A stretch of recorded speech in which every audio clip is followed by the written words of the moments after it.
Hello everybody, how you doing? My name is Aquilla Fleetwood, and I want to show you some things about a particular constellation that circles close to the North Star, and it's called Boötes. And the ancients, it's a very ancient constellation, and this is what it shows to be looking like right here. It's supposed to represent a man standing with a sickle up in his left hand, and then he's got a sword in his right hand, and he's standing there like this. And they've just stuck it basically over this pattern with a sickle up here and a sword right in here. And, you know, I don't know, to me that just seems so silly. They call it, you know, part of the zodiac. Now, I don't believe in the zodiac at all.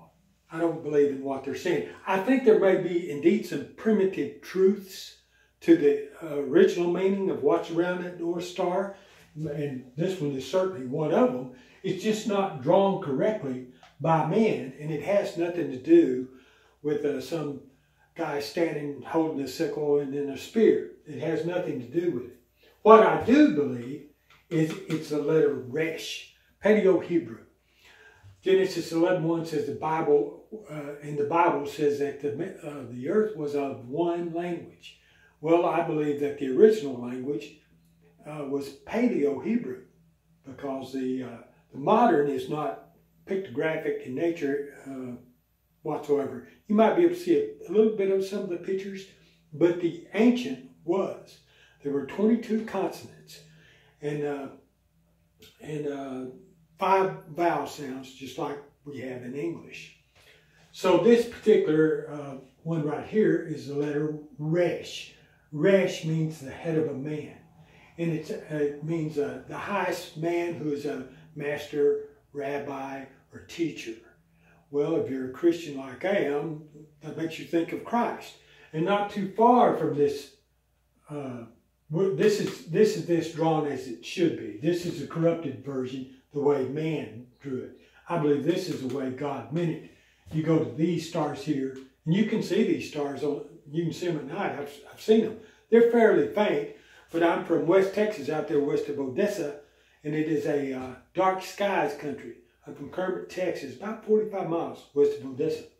And it's definitely some good stargazing out in that country. But you can see these stars, and this is a very bright star. You may be familiar with. It's called Arcturus, which means he cometh. Well, what's that doing there? This star means Arcturus. The whole constellation means the coming one. Bo is a Hebrew word to come, and Otes is one, coming one. It's a combination of Hebrew and Greek, making up Boötes. Boötes. Okay, so Genesis 1:14, real early in the book of Genesis, it says that the stars shall be for signs and seasons. And it's more than just about seasons as far as weather is concerned. I think it's for signs about Christ. After all, the Northern Cross, this is what the Northern Cross looks like as it's about to set and go below the horizon. Of course, where I live in Kermit, Texas, that's about on the same parallel that Jerusalem is, if you followed it across to the other side of the world. So this is what they would also see in Jerusalem. This Northern Cross, as it's setting, it's going to go below the horizon and come back over here, kind of laid over that way, with the top pointing this way and the bottom that, and then it's going to come around and circle around and do it again. Well, this letter Resh does the same thing. Just think of this as a horizon, because I've looked at it out there in West Texas. Good flat country out there, great stargazing country. There's no trees out in the country because it's part of the Chihuahuan Desert. It doesn't rain much out there. And I've seen this, watch this thing set as it goes back around, as this goes down because of the rotation of the earth. Okay, so we have Genesis 1:14, stars are for sign. Romans 1:20 says the attributes of God are clearly seen by the things that are made. Well, God made the stars. He's already told us They're for signs. And then in Psalm 75:6, it says, exaltation cometh not from the Lord, from the east, the south, or the west, but God is the judge, in verse 7. Well, how come it left out north? So it's telling us that exaltation comes from God out of the north. The stars are for signs, so you got to look at night, because you can't see the stars during the daylight. That's how the Northern Cross sets. And it's a huge cross.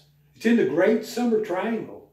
And the Great Summer Triangle are really, the three stars that make up the triangle are bright.